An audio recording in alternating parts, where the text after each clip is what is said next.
Estamos começando mais um programa Polêmica e hoje nós temos a presença da psicóloga Laíse França, que vai conversar conosco assuntos muito interessantes, sociais, do dia a dia, do cotidiano, que às vezes a gente nem percebe. Doutora, prazer em tê-la aqui e eu tenho certeza que os telespectadores ficaram muito felizes com as suas abordagens. Obrigada. Laís, a primeira coisa é tratar, semana passada eu até entrevistei o psiquiatra Dr. Cláudio Teixeira, uma entrevista muito boa, de grande repercussão, e agora trazendo a psicóloga para a gente também poder fazer um contraponto. Vamos falar um pouco de crianças. Hoje todo mundo tem reclamado muito da dificuldade de criar, da dificuldade de se relacionar, da dificuldade até do respeito das crianças com os pais. O que você acha disso tudo, desse novo momento aí, dessa dificuldade tão grande dos pais em conseguirem educar os seus filhos? Eu acho que os pais estão colocando nas crianças uma responsabilidade que elas não conseguem suportar. As crianças, os pais hoje não querem que as crianças sejam frustradas, as crianças não podem passar por tristezas, as crianças, eles querem dar tudo, o que podem, o que acham que devem dar tudo, e as crianças acabam... É sobrecarga para uma criança. Outro dia eu estava vendo um vídeo até sobre isso do Mário Sérgio Cortella, que eu adoro, e ele falando sobre isso, que o pai leva a criança no restaurante e fala assim: filhinho, onde você quer sentar? Em que lugar que você quer sentar? O que você quer comer? Quando eu era criança, meu pai me levava a algum lugar: você sentar aqui, nós vamos pedir essa comida. Eu acho que as crianças precisam ser direcionadas, as crianças precisam dessa direção. Aí eu acho que as crianças ficam um pouco perdidas com relação a isso e acaba dificultando um pouco a educação que a gente dá. Até porque, e tem outras coisas que influenciam, o meio digital. As crianças têm acesso a muito mais informação que nós tínhamos, por exemplo, quando a gente era criança. Com certeza. E você até tocou em um ponto que eu conversei também com o Cláudio Teixeira, a diferença entre respeito e amor. E ele falou que o respeito deve vir primeiro. E eu perguntei por quê. Ele falou assim: não, porque quando você ama, você fica, às vezes, cego. E quando você dá o respeito primeiro, você está criando a criança para o mundo. Sim. E aí você tocou num ponto importante, da criança que não recebe o não.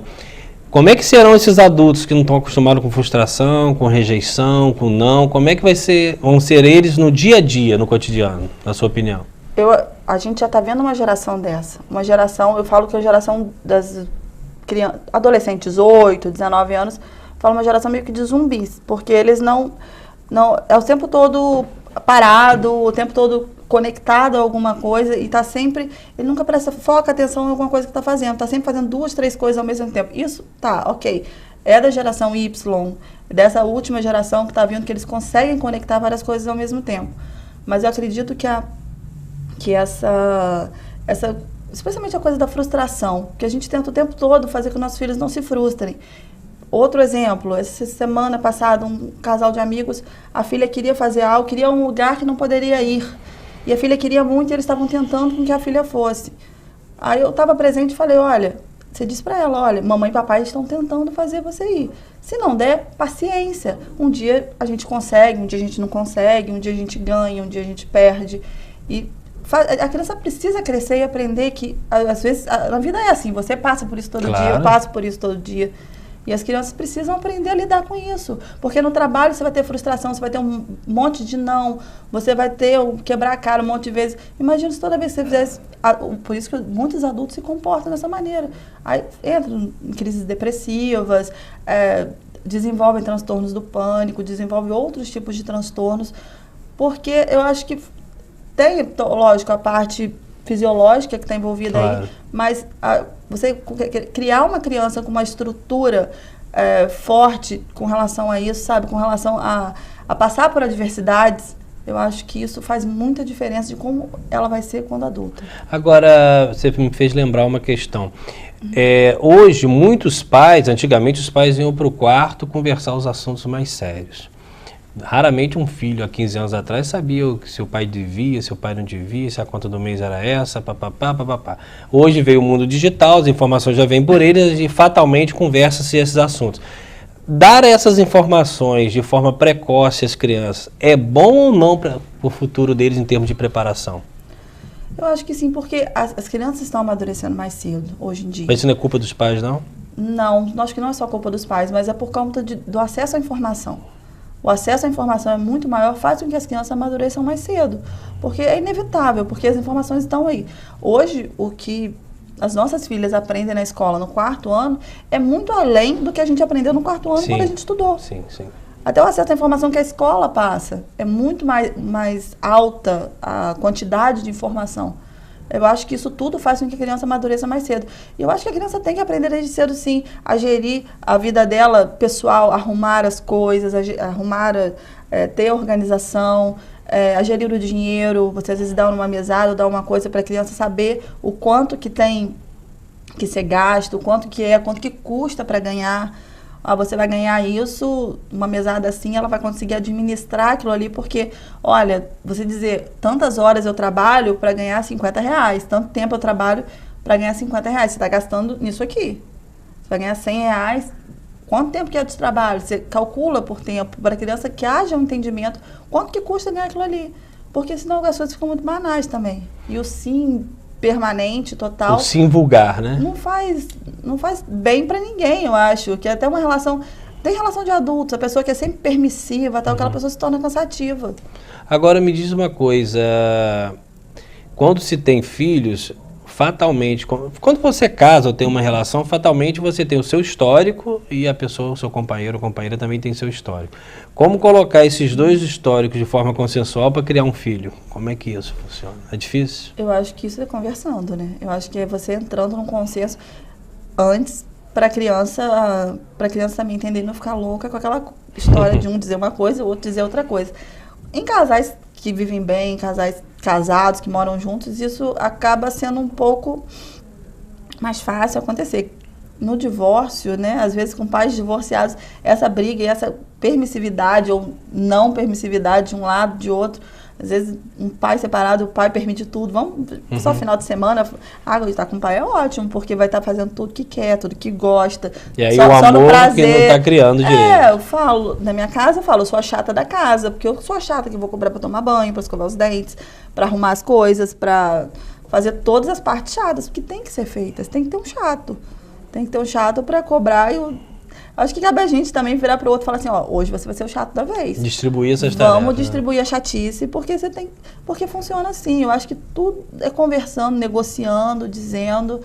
Eu acho que, querendo ou não, qualquer pessoa com que você conviva, mas que você pegue irmãos criados pelo mesmo pai, pela mesma mãe, eles vão ter personalidades diferentes. Sim, e até porque nenhum filho é igual ao outro, né? Isso, vão ter personalidades diferentes, porque é outra criação, em outro momento. Essa criança já vem com uma carga genética que determina uma parte da personalidade dela.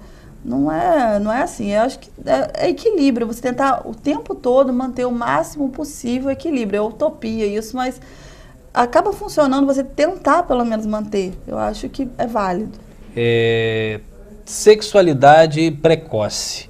E já que a gente está falando de informação, é lógico que sexualidade sempre foi discutida desde que o mundo é mundo, mas se temos hoje uma carga de informação muito maior, e nós sabemos que nem tudo na internet é recomendável, há também lixos informativos, como tratar da sexualidade com crianças que cada dia mais cedo questionam, perguntam e até praticam o ato sexual de forma tão precoce? Como que uma mãe e um pai têm que lidar com isso, na sua opinião, né? Outra coisa, eu acho que a gente não está tão preparado para isso, com relação a isso, mas eu acho que a melhor maneira sempre é falar a verdade. E eu acho que falar a verdade de acordo com a faixa etária da criança. Porque a criança tem que ser informada, a criança busca por informação. Se você não der, ela vai buscar de outra maneira, ela vai buscar pela internet, ela vai buscar pelo amigo. E às vezes não é a formação que você quer dar para o seu filho. Mas você concorda que o assunto seja antecipado, que os pais aguardem o questionamento do filho? Eu acho que tem que aguardar o questionamento dos filhos, ou então a parte da sua observação, da sua percepção, porque tem crianças que são introvertidas, adolescentes que são introvertidos, tímidos, tem pais que não dão esse tipo de abertura e tal. Eu acho que cabe a criança não, cabe aos pais observar isso. A criança quer perguntar, porque você conhece seu filho, você conhece sua filha, você sabe o que eles precisam. Qual é a diferença? Se eles são mais calados, se eles estão... E tentar entrar um pouco no mundo deles, porque às vezes a gente no dia a dia, na correria e tal, as coisas passam batidas. E essa observação acho que é importante ser feita. Tem outro ponto que a gente vai recebendo e-mail, vai estudando, vai criando a nossa entrevista. O isolamento dessas crianças em casa.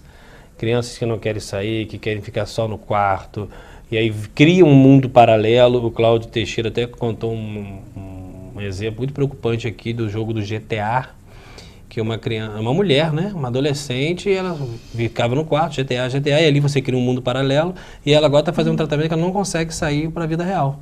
Ela está envolta nesse mundo paralelo. Existe tratamento para isso. Que cuidado é esse que a gente precisa ter com esses isolamentos para identificar até que ponto aquilo é saudável, não é, na sua opinião, como mãe e como psicóloga? Eu acho que também essa questão da observação e o quanto de tempo que isso está prejudicando o contato social. E tentar estimular o máximo possível o contato social dessa criança. Mesmo contra com a vontade amigos, dela. mesmo contra a vontade dela. Você tira de casa, você leva, você encontra, tem os amigos da escola, tem os amigos da rua, tem os amigos dos seus amigos. Levar a criança para esses ambientes, e ambientes que ela vai estar com outras crianças. Eu faço isso, eu procuro levar as minhas filhas sem tablet, sem celular. Às vezes, quando eu vou a um restaurante, alguma coisa assim, que eu sei que é entediante para elas, eu permito que fique. Mas se vai... Você privilegia a interação social, né? Isso, é uma coisa que eu sei que vai ser chato, que vai ser que a criança vai ficar numa viagem, alguma coisa, eu permito que faça isso. Mas, vai a algum lugar, vai a alguma festa, vai a algum ambiente que estejam várias crianças, não, você vai brincar. Porque você vai para aquele lugar brincar, você vai brincar com outras crianças. Você vai, seja lá onde for. Agora vem o verão, junta com os amigos, vamos jogar bola, vai andar de bicicleta, vai fazer brincadeiras que também que se movimente, que faça atividade física. Eu acho que isso cresce e ajuda a crescer um adulto também que é interessado nisso. Acho que faz diferença. Deixa eu fazer uma pergunta agora. Recentemente eu levei meus filhos à Disney. E confesso que eu fiquei mais animado de estar lá do que eles. Né? E tive a oportunidade de ir em 96. E o grande lance de ir para esses lugares era tentar reviver a fantasia que eu via pela televisão, que eu via pelo cinema.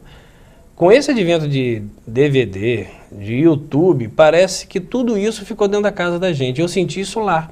Se eu levasse meu filho a um parque de diversão em campo, para ele estar dizendo a mesma coisa. Como é que a gente consegue trazer de volta essa infantilidade necessária para o momento? As crianças hoje perderam um pouco o brilho? São crianças, vamos dizer assim, um pouco sem graça? Eu acho que até pela diversidade de informação que elas têm. Eu acho difícil focar em alguma coisa, sabe? Acho que é difícil focar em alguma coisa. Quando a gente era criança, você se lembra de coisas assim pontuais e que te fazem remeter a coisas, a memórias boas. Um prazer, uma lembrança de prazer. Eu acho que a gente tem que se permitir um pouco isso. As músicas que a gente ouvia, os filmes que se via, os desenhos que a gente assistia, às vezes me pego vendo alguma coisa no desenho, parece alguma coisa no YouTube, olha um desenho que via quando era criança que não passa mais. E é interessante, eu acho legal a gente reviver isso, porque são memórias boas. E cultivar boas memórias é a melhor coisa que tem. E boas amizades também. Boas memórias. E com relação às crianças, eu acho que a gente tem que estimular isso, fazer com que as crianças tenham boas amizades, que eu cultive essas amizades e o tempo todo mostrar, você levou seu filho à Disney, mas ele vai ter essa memória, sabe? Mas aquelas memórias do dia a dia, aquela memória de você estar junto na hora de dormir, contar uma história, fazer alguma coisa juntos, sabe? Aquela coisa da criança se lembrar com prazer da infância, eu tenho saudade do meu pai fazendo isso comigo. Eu acho que preservar esse tipo de memória eu acho muito importante. Qual a memória que você mais preserva com relação ao seu pai? Com relação ao meu pai, eu saía muito com ele, eu era muito próxima a ele. Saía muito junto, pescar, isso sabe? Faz uma lembrança positiva. Com certeza. Agora vamos sair um pouco do lar e ir para a escola. Na minha época, pelo menos, professor falava, a gente aceitava. Eu era muito bagunceiro, mas daí a me bater de frente com o professor, xingar o professor, partir para uma agressividade, essa hipótese não existia.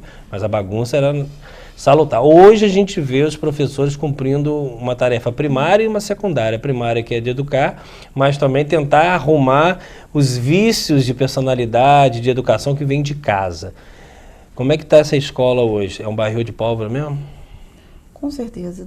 E não é tarefa dele fazer isso, né?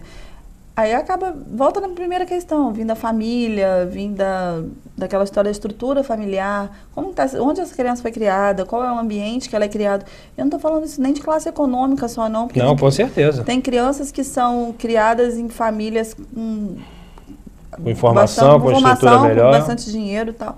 E são crianças totalmente assim, soltas, são crianças que acabam criadas ali, jogadas, como você vai, no dia a dia acaba funcionando dessa forma. Deixa eu voltar no assunto. Ela é criada, as crianças são criadas dessa maneira.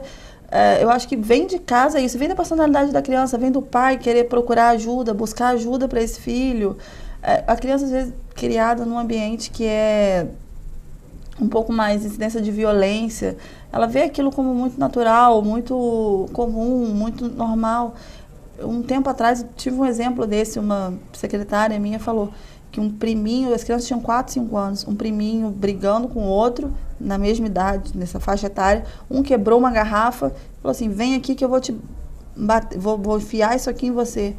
Eu falei, aquilo me fez pensar, eu falei, gente, a minha filha tinha mais ou menos a mesma idade na época.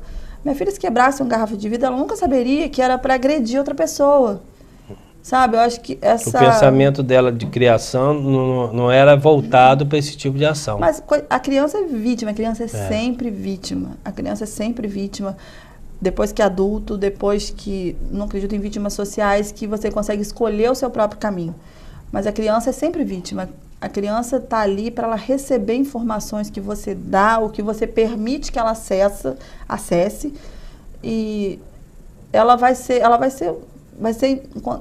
cheia daquilo ali.